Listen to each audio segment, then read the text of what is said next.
Hello, everyone. Thank you for watching. Like, subscribe, and let's go. Hi, friends.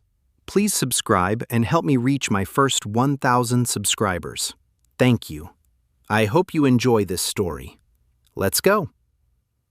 The most dangerous lies are the ones we fund with our own blood and sacrifice. He thought he was building a legacy, unaware that the person closest to him was using his devotion as a weapon of betrayal. Pay close attention to the patterns in this case, because the signs of a catastrophic collapse are often hidden in plain sight. For educational purposes only. I slammed my laptop shut, and for a second, I just sat there in the dark.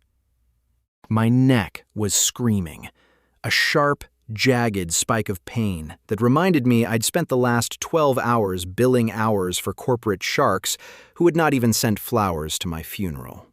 It was 9:30 p.m.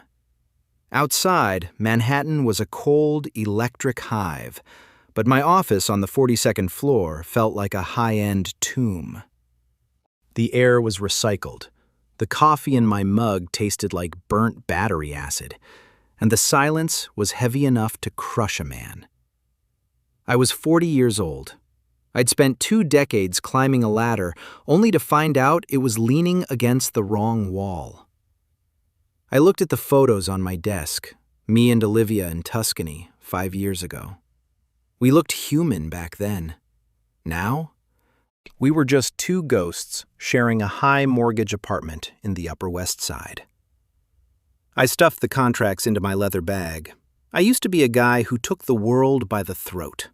I used to crave the risk. Now, I was just a guy who checked boxes and made sure the commas were in the right place. I called Olivia while I waited for the elevator. No answer. Not even a text back. She was probably in her studio, finding her soul, with a $300 bottle of Cabernet and a blank canvas. Our marriage had become a flat, gray desert. We talked about the grocery list, the leaking faucet, and the weather. We had not looked each other in the eye for a year.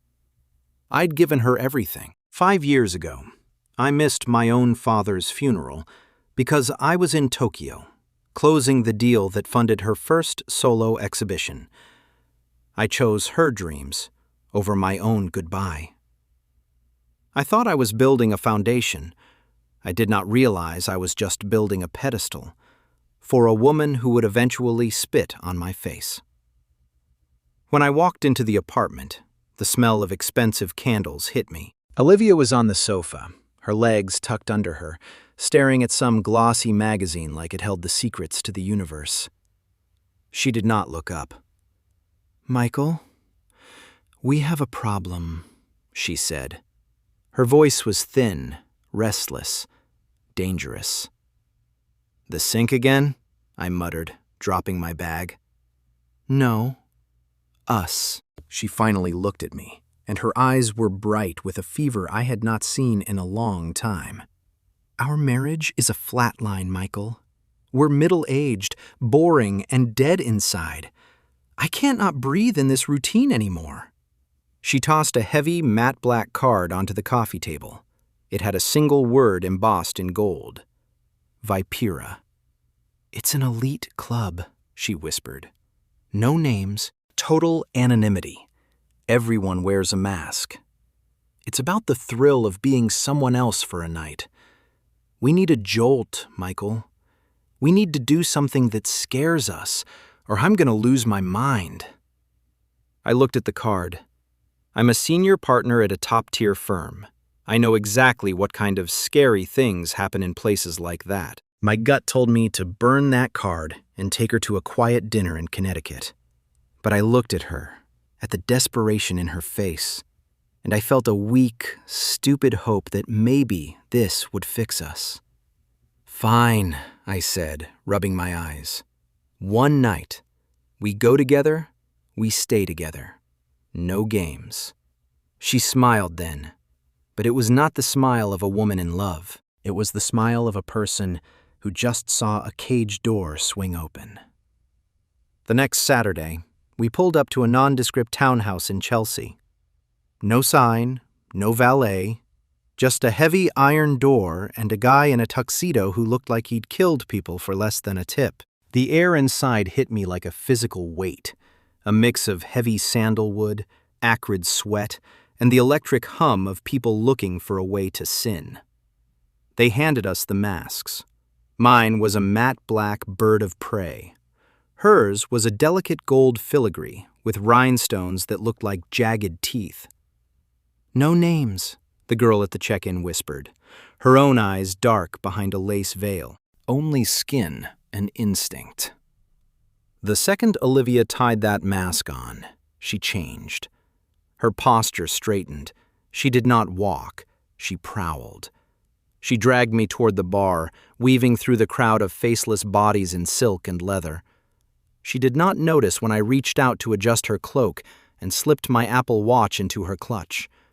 A desperate lawyer move. But back at the bar, I opened the Find My app.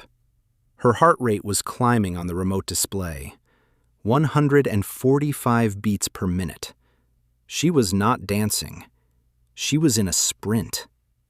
The music was a deep, tribal thud that vibrated in my teeth. It was a meat market for the 1%. "This is incredible," she breathed, leaning into me. But she was not looking at me. She was scanning the room, her eyes darting behind that gold mask like a hunter. She ordered a martini, downed half of it in one go, and started swaying to the beat. I felt like a fossil. I was wearing a $3,000 suit and a mask, but I felt naked and old.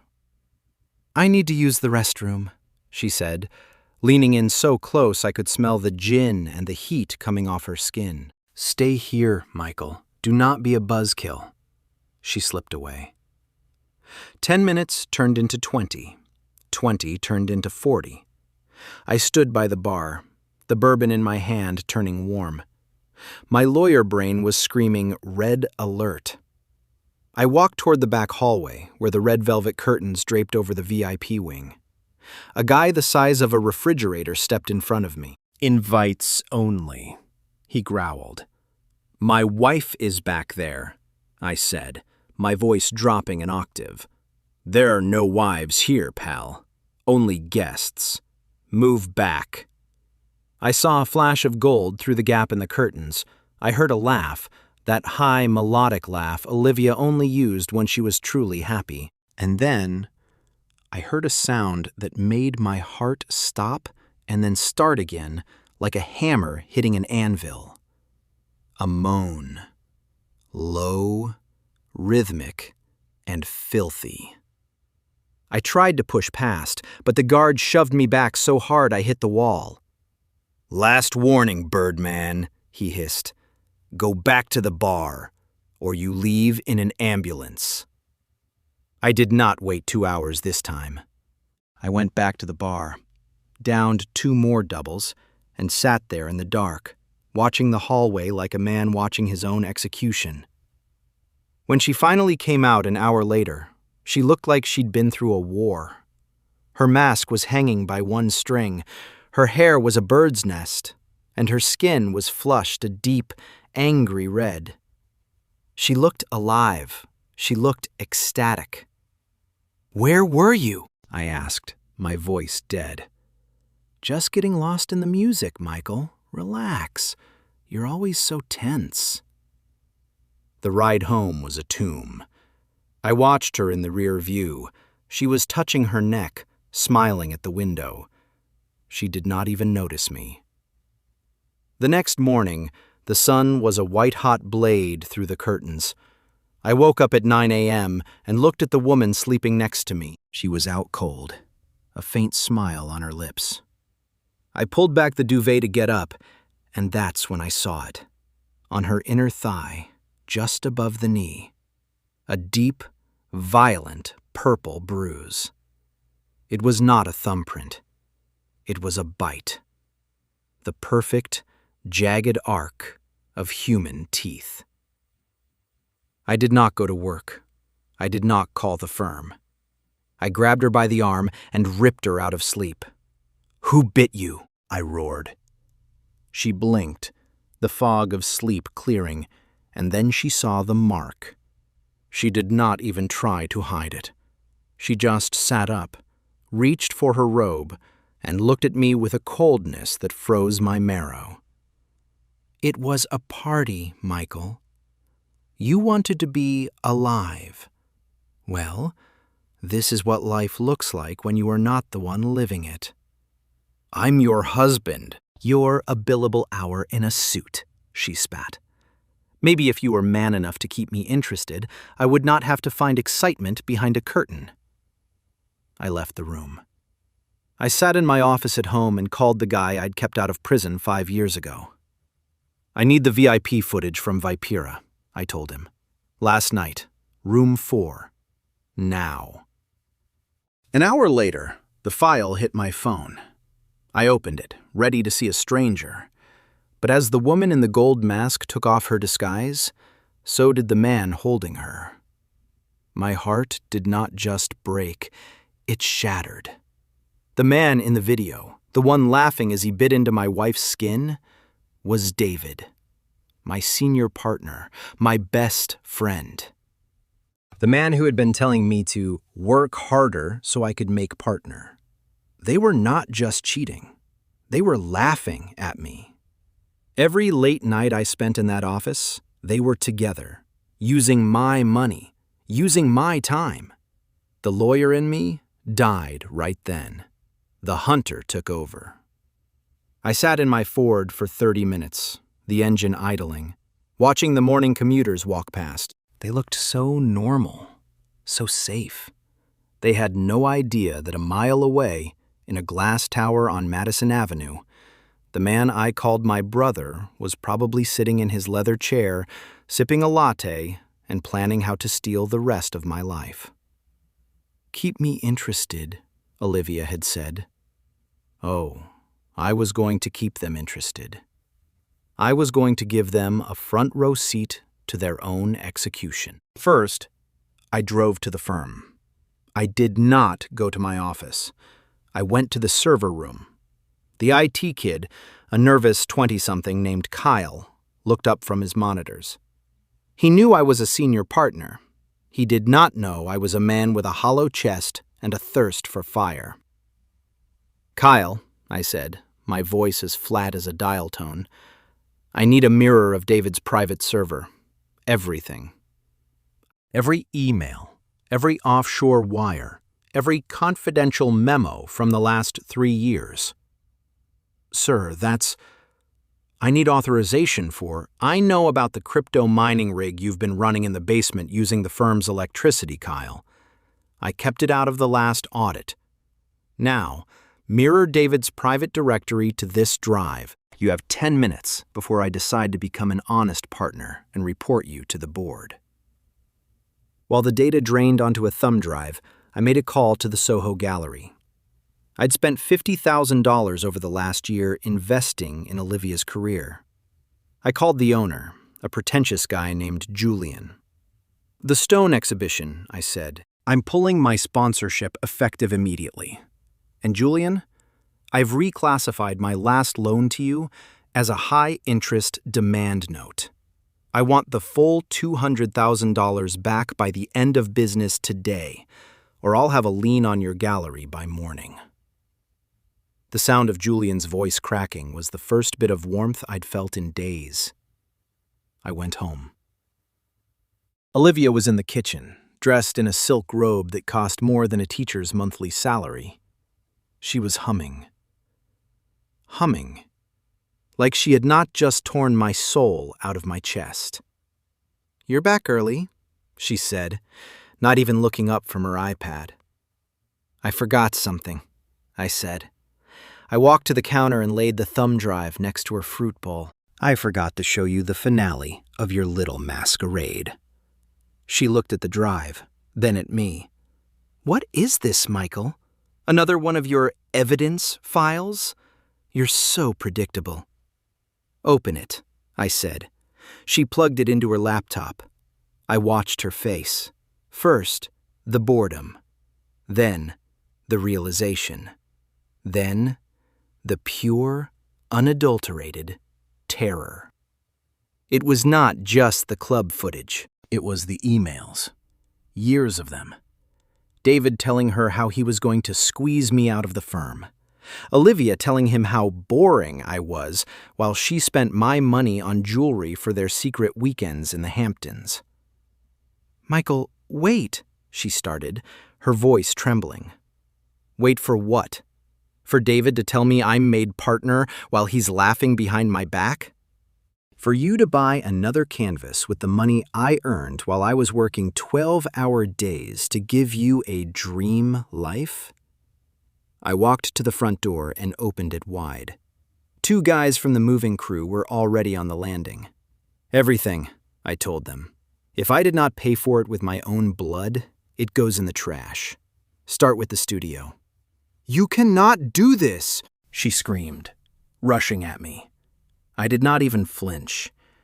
I just looked at her, and she stopped dead. She saw the man I'd become. "The bank accounts are frozen, Olivia. The lease on this apartment? Canceled. Your art? It's currently being loaded into a dumpster on 64th Street. You have 5 minutes to grab your shoes. After that, I'm calling the cops to report a trespasser." I did not stay to watch her cry. I had a bigger fish to fry. I walked into the firm at 2 p.m. People nodded to me. "Morning, Mike," someone said. I did not respond. I walked straight into David's office. He was on the phone, laughing, leaning back with his feet on his mahogany desk. He saw me and waved for me to sit. "Mike, just the man I wanted to see. Let's talk about that partnership vote." I did not sit. I walked over and turned his computer monitor around so he could see the screen. It was a forensic audit of the escrow accounts. He'd been skimming client retainers to cover his gambling debts, moving the money through a shell company in the Cayman Islands. It was not just a mistake. It was a one-way ticket to a federal prison. I'd traced the shell company back to his name 15 minutes ago. David's face did not just go pale. It turned gray, like ash.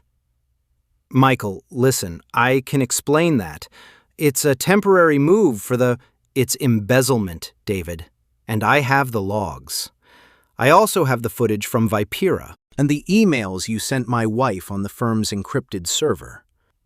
I leaned over his desk, my face inches from his. I could smell his expensive cologne and his mounting fear. "Here's how this goes," I whispered. "You're going to resign, effective immediately. You're going to sign over your shares of the firm to me for $1. And then, you're going to leave. If you ever speak to Olivia again, or if I ever see your face in Manhattan, I'm sending this drive to the DA and the Bar Association. You won't not just be broke, David. You'll be in a jumpsuit that matches your personality. Bright orange." David tried to speak, but his throat was dry. He just nodded, a broken man in a $5,000 suit. I walked out of his office and did not look back. I went home to my empty apartment. It was quiet, no candles, no humming, just the sound of the city outside. I poured a glass of 18-year-old scotch. The silence was beautiful. An hour later, my phone buzzed. A text from Olivia. "Please, Michael, I have nowhere to go. I have no money. David won't not answer his phone. I'm at a motel in Jersey. Please." I looked at the message. I did not feel anger. I did not feel pity.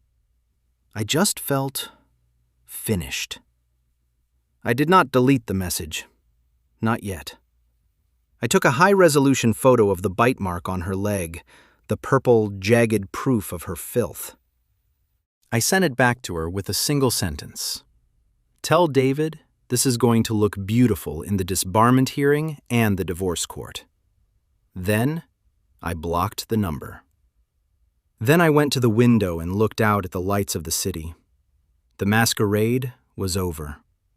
For the first time in 40 years, the mask was off. And for the first time, I liked the man I saw in the reflection. The fatal mistake here was not just trust. It was the failure to realize that sacrifice without mutual respect is simply a down payment on your own destruction. This man spent years building a pedestal for someone who only saw him as a bank account in a suit. From a strategic standpoint, always maintain a clear-eyed view of your assets and never ignore a shift in your partner's baseline behavior, especially when they demand excitement at your expense. Legally, the hero did the only right thing. He stopped being a victim and became a prosecutor, using cold evidence to reclaim his life. How would you have handled this cold-blooded betrayal from a best friend and a spouse? Share your thoughts in the comments and subscribe for more honest, tactical breakdowns of real-life cases.